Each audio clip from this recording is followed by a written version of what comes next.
Hello दोस्तों, horror nights YouTube channel में आपका स्वागत है।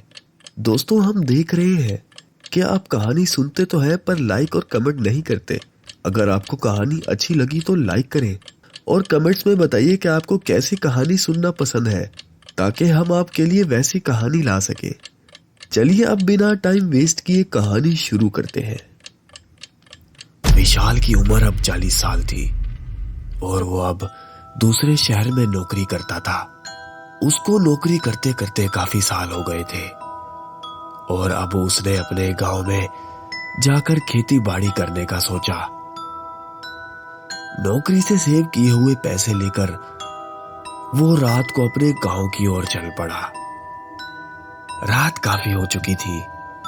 ट्रेन में सवार सभी लोग अपने अपने बर्थ पर सो रहे थे, मगर विशाल की आंखों में नींद का नामो निशान नहीं था। इसका सबसे बड़ा कारण उसके अपने गांव वापस जाने की खुशी थी। घर जाने की खुशी में विशाल को नींद नहीं आ रही थी। विशाल के अलावा ट्रेन में एक और व्यक्ति ऐसा भी बैठा हुआ था जो वो भी सोया नहीं था। उसके बर्थ के सामने वाले बर्थ पर वो व्यक्ति बैठा था। अपने सामने चुपचाप बैठ व्यक्ति को विशाल ने देखा तो उसने जाना कि वो ड्रैक्युला की एक कहानी पढ़ रहा था। विशाल को लगा कि उस व्यक्ति को भी नींद नहीं आ रही और वो किताब पढ़ के अपना वक्त बिता रहा है। विशाल को लगा कि वो क्यों ना अपने सामने बैठे व्यक्ति से बातचीत करने में अपना समय गुजारे। इसी इरादे के साथ विशाल ने उसे पुकारा। अरे भाई साहब। किताब पढ़ रहे व्यक्ति ने उसकी आवाज को अनसुना सा करके उस पर कोई ध्यान नहीं दिया। अरे ओ भाई साहब। दूसरी आवाज पर उसने किताब नीचे करके विशाल को सपाट दृष्टि से देखा।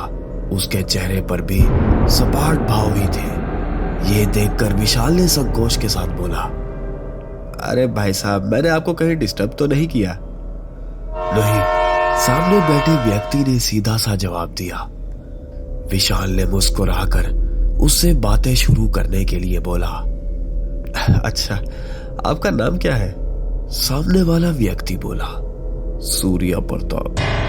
विशाल ने हल्की सी सांस छोड़ते हुए कहा, क्या आप भी अपने घर जा रहे हैं? सूर्य प्रताप ने रूखी आवाज में कहा, नहीं। तो फिर आप अपने घर से कहीं और जा रहे हैं? विशाल ने मुस्कुराते हुए उसे बोला। प्रताप ने उसे इस नजर से देखा मानो वो कुछ ना कुछ कहना चाहता हो। विशाल फिर थोड़ा रुककर और संकोच करके बोला, अच्छा, मैं आज से 7 महीने बाद अपने गांव वापस लौट रहा हूं। अपने परिवार से मिलने की खुशी में मुझे नींद नहीं आ रही, इसलिए मैंने सोचा थोड़ा आपसे बात ही कर लूं।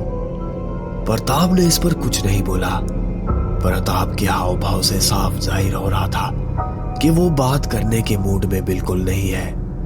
वो निरंतर जता रहा था कि जैसे उसे इस समय बात करना बिल्कुल अच्छा ना लग रहा हो, मगर आज तो जैसे विशाल चुप रहने के मूड में ही नहीं था। वो बातों को बढ़ावा देते हुए बोला, क्या आप भूत प्रेतों में विश्वास करते हो? प्रताप ने अपने छोटे से उत्तर में बात को पूरा किया। हाँ, मगर कैसे? विशाल बोला, क्या आपने कभी किसी भूत या प्रेत को अपनी आंखों से देखा है? विशाल की बात सुनकर प्रताप ने चंद लम्हों तक उसे इसी तरह देखा मानो उससे बहुत कुछ कहना चाहता हो, मगर ऐसा बिल्कुल नहीं हुआ। कुछ कहने के बजाय प्रताप ने किताब अपने चेहरे के सामने की और उसे पढ़ने लगा। विशाल ऐसा देखकर समझ नहीं पाया कि प्रताप ने उसकी बात का जवाब क्यों नहीं दिया और अपना चेहरा किताब में क्यों छुपा लिया। आपने मेरी बात का कोई जवाब नहीं दिया? जवाब के रूप में प्रताप ने अपने चेहरे से किताब हटाई तो उसका बहुत ही डरावना चेहरा विशाल के सामने आ गया। प्रताप का चेहरा इतना डरावना था कि यदि कोई मानव उस चेहरे को देखकर अपने प्राण भी गंवा देता। उसका डरावना चेहरा देखते ही विशाल की आंखों में मानो दुनिया भर का खौफ समा आया। उसके चेहरे की हवाई उड़ गई। विशाल की दोनों हथेलियां बर्फ से इस तरह सट गई मानो उनके सहारे से वो उठकर खड़ा होना चाहता हो। यहाँ तक कि उसकी आवाज भी नहीं निकल रही थी। विशाल जान गया था कि उसके सामने मौजूद प्रताप कोई इंसान नहीं बल्कि एक भूत है। विशाल बेबस रहकर अपनी जगह पर बैठे रहने के सिवाय कुछ नहीं कर पा रहा था।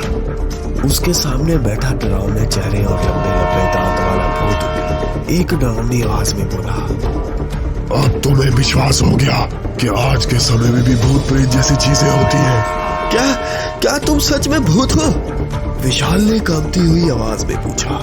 अब भी तुझे यकीन नहीं आया तो कोई बात नहीं, मैं जब तेरा खून पीऊंगा तब तुझे यकीन आ जाएगा। नहीं, मुझे मत मारो। मेरे 2 बच्चे, मेरी पत्नी मेरा घर पर इंतजार कर रहे हैं। अगर मैं मर गया तो उनका सहारा छिन जाएगा। मुझे जाने दो। कहते हुए विशाल अपने स्थान से सरकने लगा।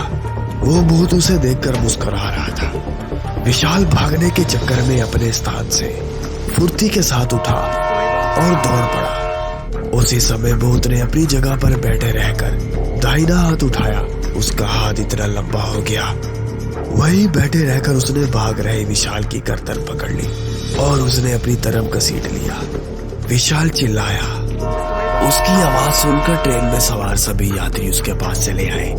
विशाल ने देखा कि उसके पास सभी यात्री आए, उनके चेहरे बहुत डरावने हो चुके थे।